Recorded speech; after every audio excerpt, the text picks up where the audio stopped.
Here's something most people don't notice about Makati. It's not the skyscrapers, it's not the malls, it's what's happening under your feet. Today we're finding out why Makati is often considered one of the most walkable cities in the Philippines. Pero bago tayo makarating sa Makati, kailangan muna natin pagdaanan ang realidad ng maraming commuters.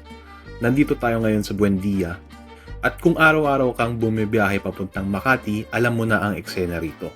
Mahaba ang pila, siksikan, lubak ang kalsada, luma ang footbridge, mausok, maraming basura at halos walang tigil ang agos ng tao.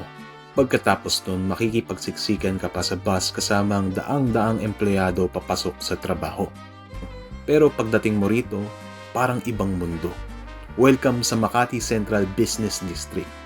Maluluwag ang sidewalks, maayos ang tawiran, maraming puno at halos bawat kanto ay pwedeng lakarin.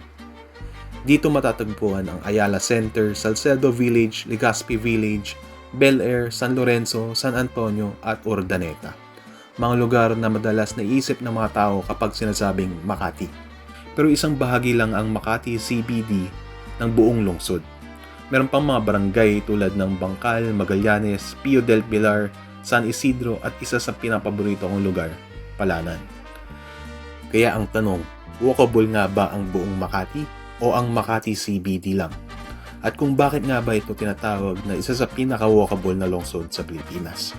Yan ang alamin natin sa video na ito.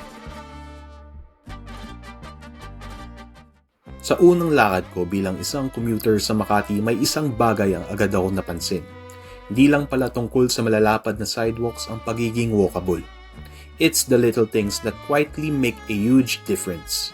Malinaw ang mga tawiran, gumagana ang traffic signals, kita ang road markings at ramdam mong inuuna ang pedestrian, hindi lang ang sasakyan. Hindi rin nakakapagtaka.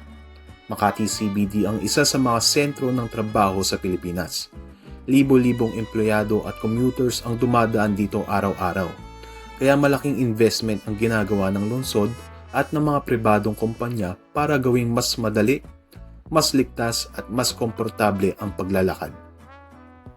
At hindi lang iisang kalsada ang maayos. Halos lahat konektado. May mga pedestrian underpass na malinis at well-maintained kaya pwede kang maglakad nang hindi na kailangan makipagsabayan sa mga kotse o magbilad sa ilalim ng araw.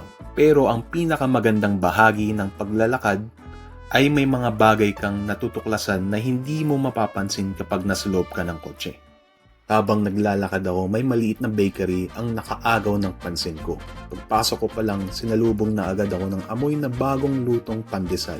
Yung amoy na alam mo ng bagong hango sa oven at mahirap tanggihan. Marami rin silang binebentang iba't ibang klase ng tinapay, cakes at pastry na maayos ang pagka-display. Pero sa dami ng pagpipilian, isang bagay lang talaga ang hinahanap ko, which is yung pandesal. Nagpainit pa ako ng isang piraso para bagong luto talaga ang pagdating sa akin. Medyo mahal siya, 15 pesos bawat isa, pero sa unang kagat, gets ko kung bakit. Malambot ang loob, bagyang crispy ang labas at malinamnam kahit walang palaman.